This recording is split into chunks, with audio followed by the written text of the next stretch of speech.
오늘 저희가 1절에서 6절 말씀까지 읽었습니다. 오늘 말씀은 1절에서 2절까지만 먼저 좀 살펴보고자 합니다. 에베소서는 사도 바울 사도께서 에베소에 있는 성도들에게, 또 에베소 교회뿐만 아니라 또 에베소 주변에 있는 교회들에게 보낸 그런 편지입니다. 그래서 이 에베소라는 곳이 어떤 곳인가 우리가 궁금해 할 수 있잖아요. 에베소라는 곳은 그 당시 그 소아시아, 지금으로 말하면 튀르키예죠. 옛날에는 터키 그랬는데요. 이 튀르키예의 지역의 수도였습니다. 로마가 그때도 다스렸는데요. 근데 지금도 튀르키예에 가보면 이 에베소 교회가 옛날에 얼마나 부유한 도시였는가가 2000년 전의 모습이 많이 남아 있습니다. 그래서 어마어마한 관광객들이, 또 성지 순례하는 분들이 많이 오시죠. 거기에는 아주 큰 항구가 있었고요, 또 모든 곳으로 연결되는 그런 도로들이 있었고요. 이 에베소 교회에서, 에베소 지역에서 사도 바울이 전도를 했고 그곳에 교회를 세웠는데 거의 3년 넘게 그곳에 있었습니다. 그러니까 사도 바울이 1차, 2차, 3차 전도 여행 가운데서 세운 교회 중에서 어떻게 보면 가장 오래 머물면서 사역을 했던 교회가 바로 에베소 지역이고 에베소 교회입니다. 나중에 3차 전도여행을 마치고 사도 바울이 예루살렘으로 돌아가는데요, 에베소를 들릴 시간이 없어서 그냥 지나가려고 하는데 에베소에 있는 장로들이 사도 바울을 찾아오죠. 그런데 사도 바울 보고 예루살렘에 가지 말라고, 그곳에 가면 위험한 일이 있다고 말리면서요, 그들이 헤어지는데 그들이 목을 안고 서로 울었다 그랬습니다. 장로님들과, 에베소 교회 장로님들과 바울 사도가 목을 안고 서로 울었습니다. 그 정도로 사도 바울이 사랑한 교회였고, 또 사도 바울을 사랑했던 교회가 에베소 교회입니다. 그런 교회에게 지금 편지를 쓰고 있습니다. 그런데 어디에서 편지를 쓰고 있냐면요, 로마 감옥에 있으면서 그렇게 에베소 교회를 향해서 편지를 쓰고 있는 것이죠. 우리는 그것을 옥중서신이라고 합니다. 감옥에서 쓰는 편지다 그러면 좀 우리가 생각하기에 어떻습니까? 그냥 쓰는 편지가 아니라 정말 영어의 몸으로 고난 중에서 성도들을 바라보면서 쓰는 편지가 얼마나 가슴 절절하고 얼마나 진실된 마음으로 썼겠습니까? 그렇기 때문에 이 편지가 참 중요합니다. 그것뿐만 아니라 사도 바울이 기록한 편지가 많이 있죠. 우리가 신약 성경에 보면 12권, 13권 그렇게 이해하는데요, 그 편지들 중에서 가장 대표적으로 중요하게 여기는, 다 중요하지만 하나님의 말씀이니까 그런 중에서도 신학적으로 또 교회사적으로 중요하다고 여기는 두 기둥과 같은 편지가 있습니다. 그게 뭐냐면 로마서와 에베소서입니다. 그래서 어떤 분은요, 에베소서를 바울 신학의 면류관이고 기독교 신앙의 완벽한 계율을 보여준다. 사실 로마서는 사도 바울이 전한 복음의 어떤 그 신학적인 그런 정립으로 이렇게 보여주는 것이죠. 그렇지만 에베소는 성도들에게 진짜로 어떻게 신앙생활을 해야 되는가, 왜 그런 신앙생활을 해야 되는지를 기초적이면서도 아주 중요한 핵심들을 가르치고 있는 편지가 바로 에베소서입니다. 그래서 우리가 이 에베소 말씀을 몇 주간에 걸쳐서 우리가 살펴볼 텐데, 우리가 정말 잘 기억하고 그 말씀을 가슴에 품고 그렇게 신앙생활 하기를 소원합니다. 오늘 본문은 에베소서의 서론에 해당합니다. 바울 사도의 인사와 성도들 향한 축복의 말씀을 담고 있습니다. 오늘 말씀을 통해서 바울 사도의 영적 정체성과 축복의 내용을 살펴보고 말씀의 도전을 받고 은혜를 받는 시간이 되었으면 좋겠습니다. 오늘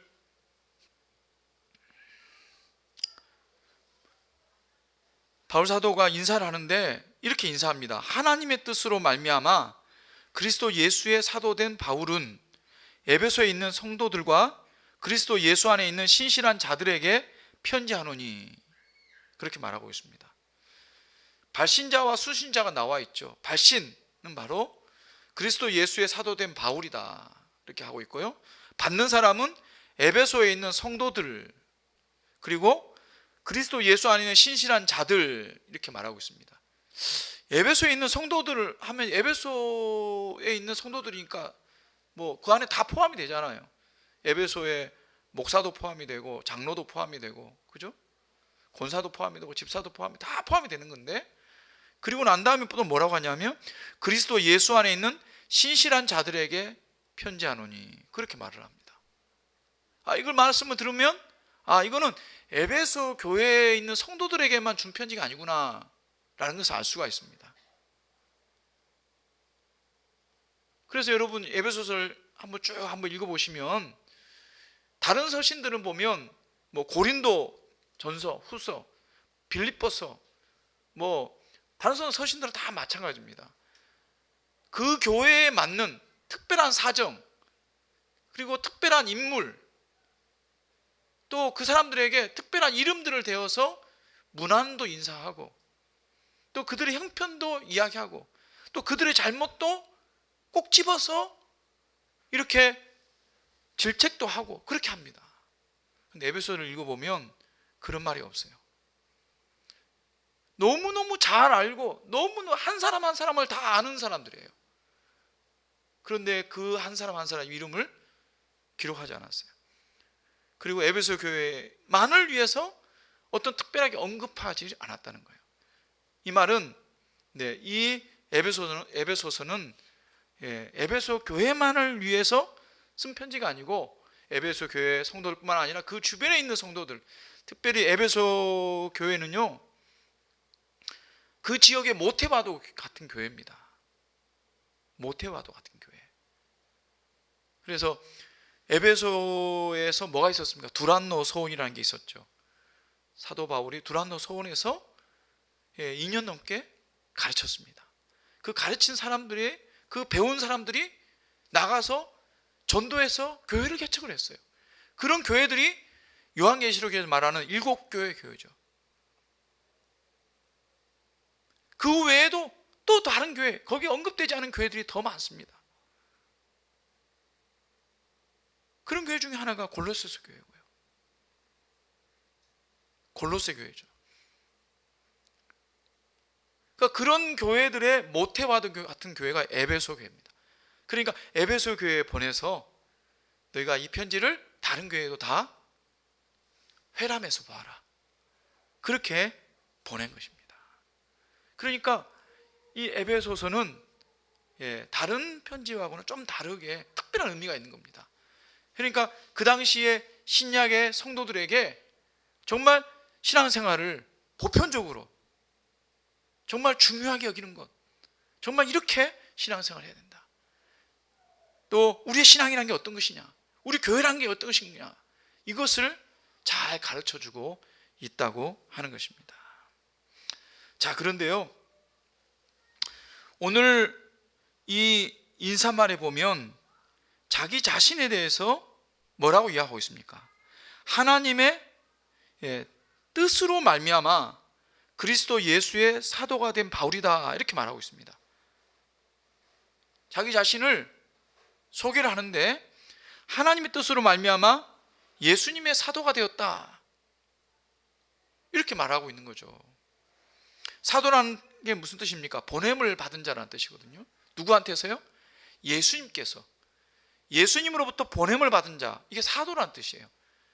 좀 더 구체적으로 이야기하면 예수님이 직접 보낸 자들입니다. 그러니까 아무나 사도가 되는 게 아니에요. 누가 지금 내가 사도다 그렇게 말하면 그건 이단입니다. 근데 실제로 지금도 자기가 사도같이 말하는 사람들이 있어요.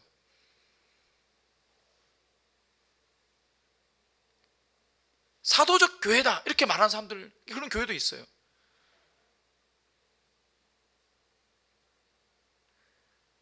자기가 사도라든지 사도와 같이 예수님부터 직접 계시를 받고 내가 이야기한다고 하면 그것은 이단입니다. 사도는 예수님 당시 직접 예수님으로부터 임명을 받은 사람들입니다.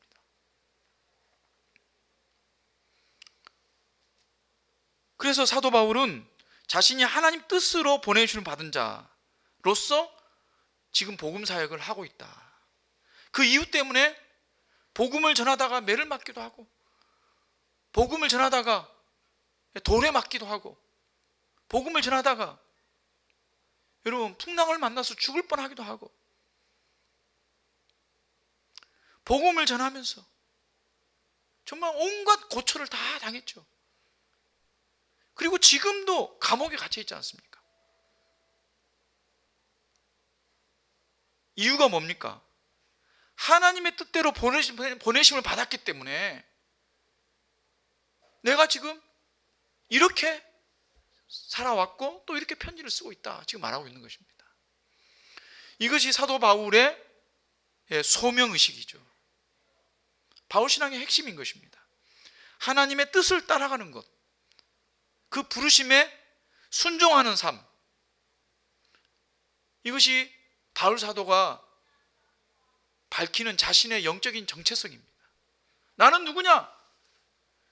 나는 하나님께서 나를 부르셔서 사도로 보내서 이 복음을 전하도록, 그래서 목숨 바쳐 이 복음을 전하도록 한 사람이다. 이런 정체성을 가지고 살았다는 것입니다. 그런데 사실 바울 사도는 예수님이 살아계실 때 예수님으로부터 직접 훈련을 받은 제자가 아니었습니다. 베드로를 비롯해서 12명의 사도들은 예수님과 함께 동고동락한 사람들이었습니다. 다시 말하면 예수님으로부터 직접 세움을 받았습니다. 그것을 모든 성도들이 다 보았습니다. 그러나 사도 바울은 그렇지 못했습니다. 그래서 어떤 사람들은 이 바울의 사도직에 대해서 의심을 했습니다. 그 증거가 어디 있는데? 그거 너가 그냥 이야기하는 거 아니야? 그러면서 사도 바울이 하는 그 이야기를, 그 복음을 깎아내렸습니다. 특별히 거짓 선지자들이, 거짓 교사들이 그가 전한 복음까지도 가짜다, 엉터리다 이렇게 하면서 공격까지 했습니다. 그것 때문에 많은 교회들이 혼란을 겪었습니다. 하지만 바울 사도는 예수님과 동고동락했던 그 제자들과는 다릅니다.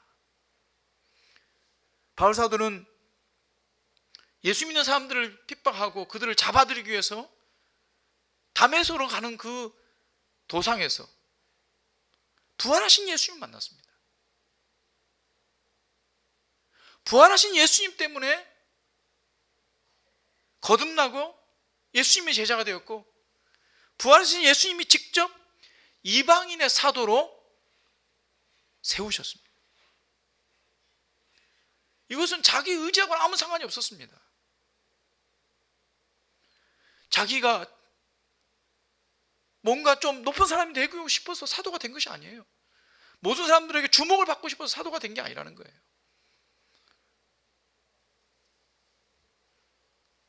당시의 사도는 죽음을 불사하는, 그야말로 그 핍박에 가장 먼저 그 핍박을 당하는 정말 고난의 삶을 자처한 분들이었습니다. 그런데 왜 자신을 이방인의 사도라고 그렇게 말합니까? 그건 자신의 의지로 된 것이 아니라 오직 하나님 뜻 가운데서 자신을 그렇게 사도로 세웠다고 하는 것입니다. 그래서 갈라디아서 1장 1절에 보면 이렇게 밝히고 있습니다. 사람들에게서 난 것도 아니요 사람으로 말미암은 것도 아니요 오직 예수 그리스도와 그를 죽은 자 가운데 살리신 하나님 아버지로 말미암아 사도된 바울이라고 자기를 다시 한번 설명을 합니다. 그러니까 사람들 때문에 내가 사도가 된 게 아니다. 나 때문에 내가 내 의지로 사도가 된 게 아니다. 오직 예수님과 예수님을 살리신 그 하나님께서 나를 사도로 세우셨다. 그래서 그 말씀에 순종하기 위해서 온 마음과 몸을 바쳐서 복음을 증거하며 정말 홀로 온 세상을 다니면서 그렇게 복음을 전했고 급기야 순교의 자리까지 그 뜻에 순종하는 삶을 살았던 것입니다. 사랑하는 여러분은 여러분 자신에 대해서 어떤 정체성을 가지고 있습니까? 우리도 사실은 사도 바울처럼 하나님의 뜻 가운데로 성도로 부름받은 사람들입니다. 우리가 원해서 성도가 되고 집사가 되고 장로가 된 것이 아니라는 것입니다. 거기에는 하나님의 뜻이 있었습니다. 하나님의 부르심이 있었습니다. 하나님의 역사가 있었다고 하는 것이죠. 어떤 사람은 그런 생각을 할 수 있는 분이 있습니다. 내가 스스로 교회에 왔는데 내가 예수 믿고 싶어서 예수 믿었는데 그렇게 말하는 분들이 있어요. 그러나 신앙이 점점 깊어지고 우리가 성경 말씀을 통해서 하나님 뜻을 알게 되면 아니구나. 내가 스스로 온 것처럼 여겨졌지만 사실을 알고 보니까 하나님께서 먼저 나를 찾아오셔서 내 마음의 문을 두드렸고 나를 감동시켰고 나를 인도해 주셨구나. 그리고 내 죄를 사하시고 내 안에 오셔서 하나님의 자녀, 하나님의 백성이 되게 하셨구나. 그것을 깨닫게 되는 것이죠. 그것을 깨닫는 것이 은혜입니다. 여러분, 그것을 깨닫게 되면 우리가 다른 정체성을 가질 수가 있는 겁니다. 나는 우리 어머니 아버지에게서 태어나서 이 땅에서 살다가 그냥 남들처럼 가정 이루고 돈 벌고 살다가 어느 날 나이 들어서 죽으면 그냥 흙으로 돌아가겠지.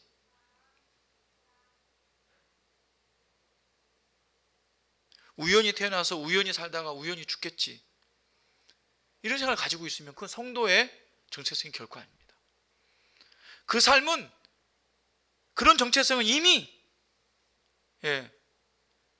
우리가 하나님께서 나를 부르셔서 예수 그리스도의 그 죽으심으로 말미암아 구원받은 백성이 되었다라고 하는 그것을 깨닫는 순간 그 정체성이 없어진 겁니다. 지금 우리는 어떻습니까? 우리가 하나님의 부르심의 그 뜻 가운데 순종하며 사는 그런 삶이 우리의 정체성이 되어야 되는 겁니다. 그래서 성도로서 사는 삶,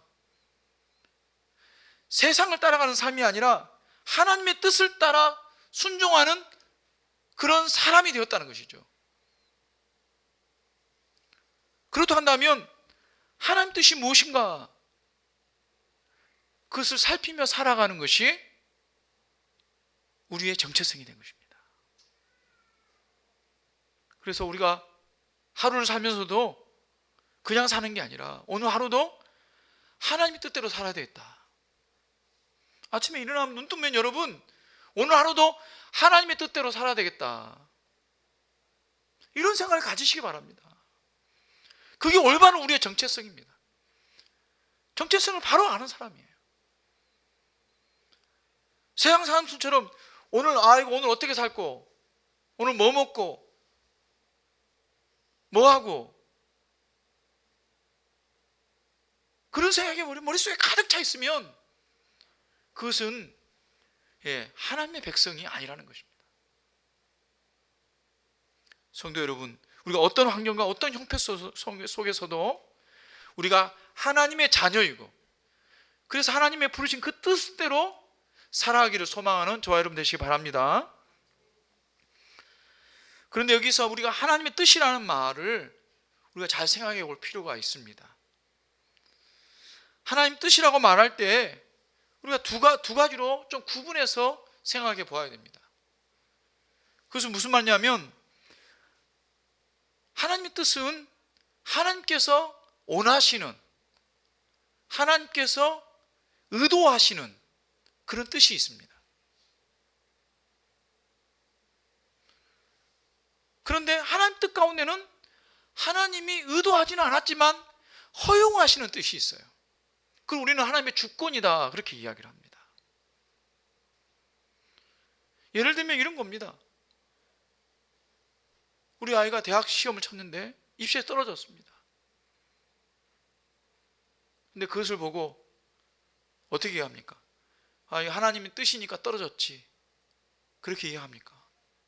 아니면은 이건 하나님 뜻이 아닌데 네가 왜 떨어졌어, 이렇게 이해합니까? 무엇으로 이해하기 잘 어렵지요. 그런데요, 어떤 것은 그게 하나님의 선하신 의도일 수가 있고요, 어떤 것은 그것은 하나님의 선한 의도가 아니라 하나님께 그냥 허용하신 뜻일 수 있는 것입니다. 그런데 오늘 사도 바울이 이야기하는 하나님의 뜻으로 부름받아서 사도가 되었다라고 하는 것은 하나님의 의도하시는 바, 하나님이 선하게 원하시는 바 그 뜻대로 사도가 되었다, 그렇게 말을 하고 있는 것입니다. 아담이 선악을 알게 하는 나무 열매를 따먹었습니다. 이것은 결코 하나님이 기뻐하시는 뜻이 아니었죠. 하나님이 의도하신 바가 아니었습니다. 하지만 하나님께서 허용하셨습니다. 하나님께서 막으려고 했다고 한다면 생명나무 열매를 못 따먹게 칼을 든 그룹들이 그렇게 지켰던 것처럼 할 수가 있죠. 그러나 하나님께서 그렇게 하지 않았습니다. 하나님께서 허용하셨습니다. 하나님께서 허용하지 않았다고 한다면 아담과 하와가 결코 선악을 알게 하는 나무 열매를 따먹을 수가 없는 것입니다. 그렇다고 해서 아담과 하와가 하나님의 뜻을 이룬 것입니까? 그렇지 않습니다. 가룟 유다도 마찬가지죠. 가룟 유다가 은 30에 예수님을 팔았습니다. 어떤 사람은 가룟 유다가 예수님이 십자가에 못 박히는 그 구속의 일을 하는데 아주 중요한 역할을 하지 않았냐. 물론 그 말도 일리가 있습니다. 그렇다고 해서 그것이 하나님의 뜻이었을까요? 하나님의 선하신 의도였을까요?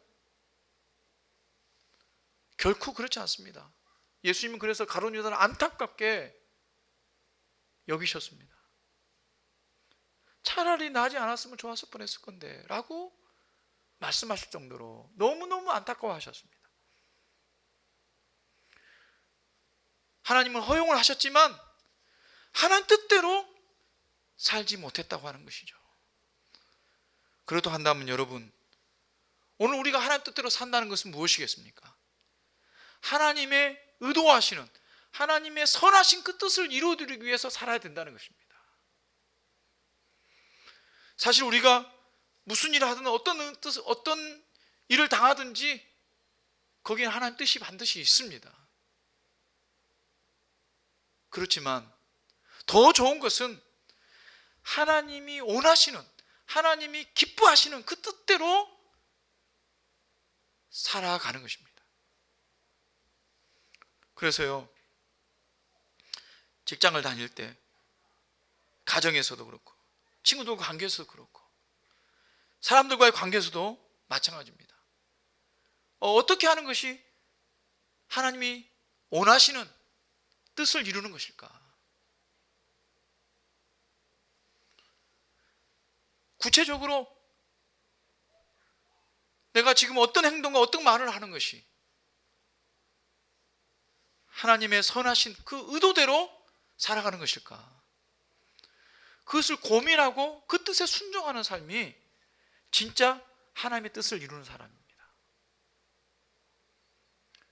그래서 우리의 삶은, 성도들의 삶은 하나님의 그 선하신 그 뜻에 초점을 맞추는 삶이 되어야 됩니다. 그러니까 자꾸 물어야 되죠. 자꾸 묻기 위해서는 기도해야 됩니다. 새벽에 나와서 기도하고, 여러분 가정에 있을 때 큐티하면서 기도하고, 순간순간마다 기도하시기 바랍니다. 그리고 하나님의 선하신 뜻을 묻기 바랍니다. 그래서 그 하나님의 선하신 뜻대로 순종할 때 하나님이 얼마나 기뻐하시겠습니까? 예수님께서 바로 그 하나님의 선하신 뜻대로 순종하셨습니다. 그래서 하나님께서 뭐라고 이야기하십니까? 예수님께서 세례 요한에게 세례를 받으실 때 이는 내 아들이요 내 기뻐하는 자라. 내 기뻐하는 자라. 여러분, 아들, 딸이 있을 수 있지만 아들, 딸을 우리가 사랑하는 존재죠. 근데 아들, 딸이 정말 기쁨을 주는 존재들이 있다는 거죠. 아들, 딸이지만 기쁨을 못 주는 존재도 있어요. 그래도 부모가 사랑하잖아요. 하지만 더 좋은 건 뭡니까? 기쁨을 드리는 존재가 되어야 되죠. 우리가 하나님의 선하신 뜻대로 살면 그 하나님께 기쁨을 드릴 수가 있습니다. 그런 예수님처럼 기뻐하는 아들들, 기뻐하는 딸들 다 되시기로 주님으로 축원합니다. 사도 바울은 인사말을 한 후에 축복의 말을 또 건네고 있습니다. 어떻게 말하고 있습니까? 에베소에 있는 성도들과 그리스도 예수 안에 있는 신실한 자들에게 편지하노니 하나님 우리 아버지와 주 예수 그리스도로부터 은혜와 평강이 너희에게 있을지어다. 그렇게 말하고 있습니다. 은혜와 평강이 너희에게 있을지어다. 여러분, 이 은혜와 평강이 너희에게 있을지라는 말은 이 바울 사도가 쓴 편지, 모든 편지에 다 이 말이 들어 있습니다. 모든 편지 인사말에 다 은혜와 평강이 있을지어다. 은혜와 평강이 있을지어다. 뭐 로마서에도, 골로새에도, 데살로니가서에도,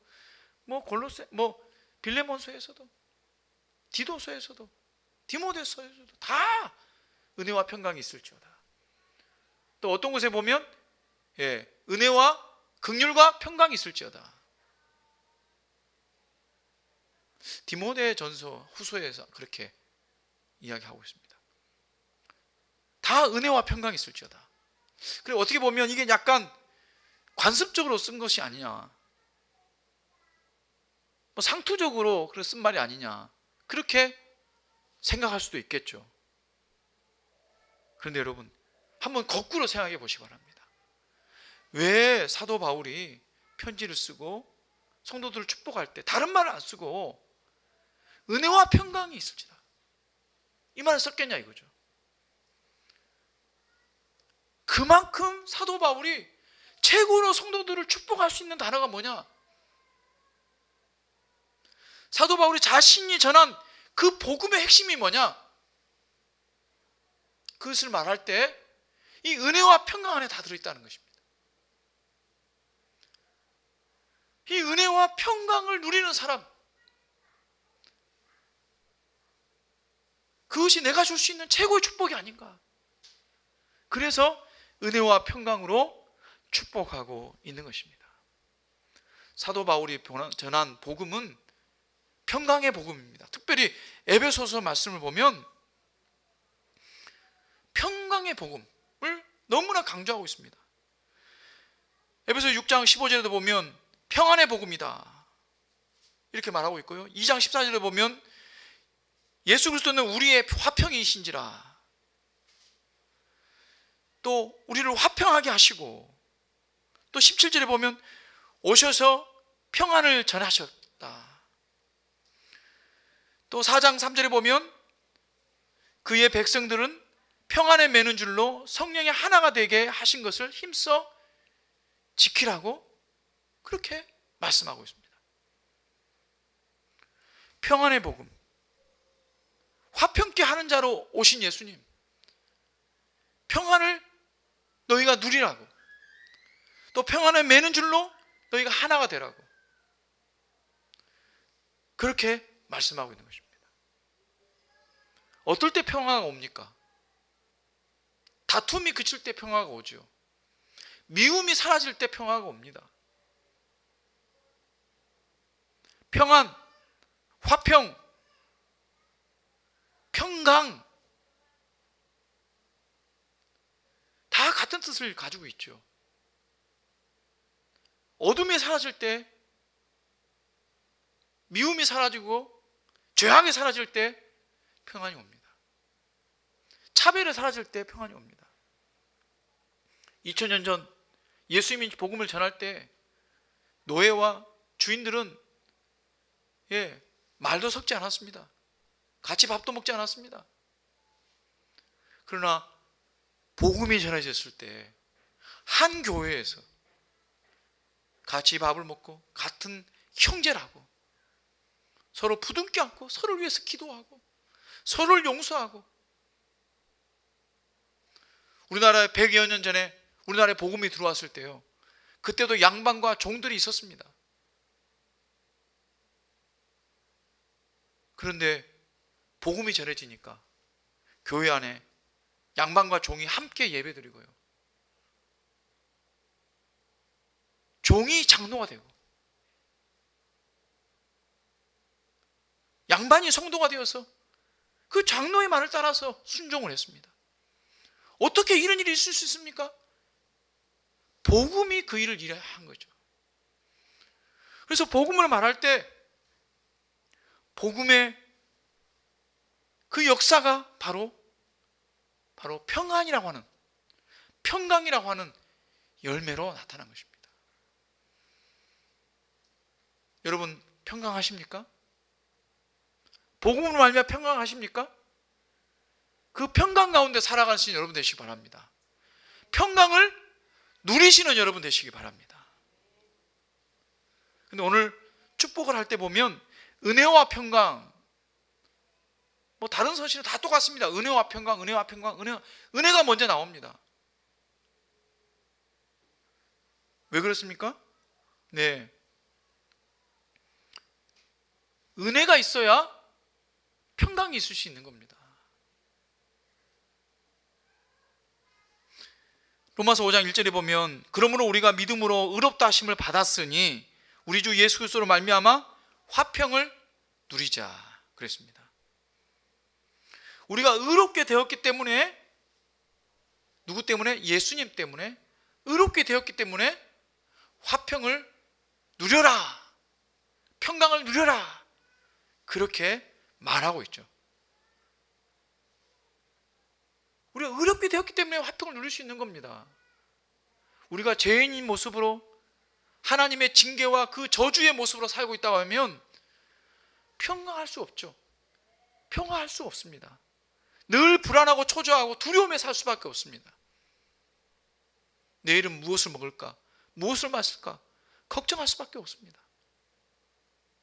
병이 찾아오면 아이고 내가 언제 죽을 줄 몰라, 아이고 나는 죽으면 안 되는데, 이런 두려움에 살 수밖에 없어요. 한 날도 그 두려움을 내려놓고 살 수가 없습니다. 그러나 예수님을 말미암아 우리가 죄에서 용서받고 의인이 되어서 구원받은 백성이 되면 그런 걱정할 필요가 없습니다. 너가 오늘 먹을 양식을, 내일 먹을 양식을 걱정하지 말라 하셨습니다. 하늘 나는 참새도 하나님의 허락이 없으면 떨어지지 아니하고, 하나님께서 우리를 먹이시고 살리시고 다 입히시기 때문에 걱정하지 말라고 이야기하십니다. 우리가 하나님의 은혜로 구원받았기 때문에 하나님의 백성이 되고 자녀가 되기 때문에 하나님께서 다 책임져 주신다는 겁니다. 믿습니까? 그러니까 우리에게 평강이 있는 것이죠. 죽음도 마찬가지입니다. 죽음을 두려워할 필요가 없어요. 왜냐하면 죽음으로 끝이 아니기 때문입니다. 죽으면 또 다시 우리에게 부활의 역사가 일어납니다. 그리고 육체를 가진 지금보다도 더 영화로운 모습으로 살아가는데 무엇이 두렵습니까? 단지 우리가 가족과 잠깐 떨어지는 것, 그게 슬픈 것뿐이지 두려운 것이 아닙니다.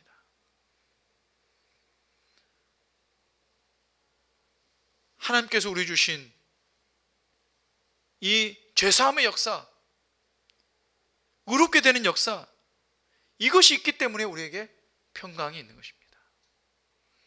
그 죄사함의 역사가 무엇입니까? 은혜죠. 왜 은혜라고 합니까? 값없이 선물로 우리에게 주신 것이기 때문입니다. 우리가 무엇을 해서, 노력을 해서 얻은 것이 결코 아닙니다. 우리가 지금 시편 말씀을 새벽 기도마다 나누고 있죠. 그런데 우리의 목숨, 우리의 생명을 구원할 수 있는, 속죄할 수 있는 그 물건이 어디 있느냐, 그 존재가 어디 있느냐, 시인이 이야기를 합니다. 그 어떤 것도 우리의 생명을 대신할 수 없다라고 시인을 노래하는데요. 그런데 단 한 분, 우리의 목숨을 위해서 자신의 목숨을 내주신 예수 그리스도의 그 사랑 때문에 우리가 죽은 목숨에서, 심판받아 죽은 목숨에서 다시 살아나는 그런 역사가 있을 수 있었던 것입니다. 그것이 은혜입니다. 십자가의 은혜. 십자가의 은혜로 말미암아서 우리에게 평강이 주어진 것입니다. 그렇기 때문에 여러분, 우리가 사는 날 동안에 이 십자가의 은혜와 그것으로 인해서 우리에게 주신 이 평강을 누리며 사는 사람이 축복받은 사람 아니겠습니까? 축복의 사람 아니겠습니까? 한 주간 사는 동안에 여러분, 이 은혜를 기억하고 평강을 누리시는 여러분 되시길 바랍니다. 오늘 우리는 에베소서의 서론에 해당하는 말씀을 나누었습니다. 바울 사도는 자신은 하나님의 뜻으로 부름받아서 그 뜻의 선하신 뜻대로 살아가고자 지금까지 그 길을 걸어왔다라고 이야기하면서 성도들에게 은혜와 평강을 축복했습니다. 우리도 은혜 받은 몸 아니겠습니까? 그리고 평강을 누리는 그런 축복을 우리가 받고 있지 않습니까? 그렇다고 한다면 어떻게 이 세상에 살아야 되겠습니까? 하나님의 의도하신 그 뜻대로, 그래서 하나님을 기쁘시게 하는 성도로 살아가는 저와 여러분 되시기를 주님으로 축원합니다.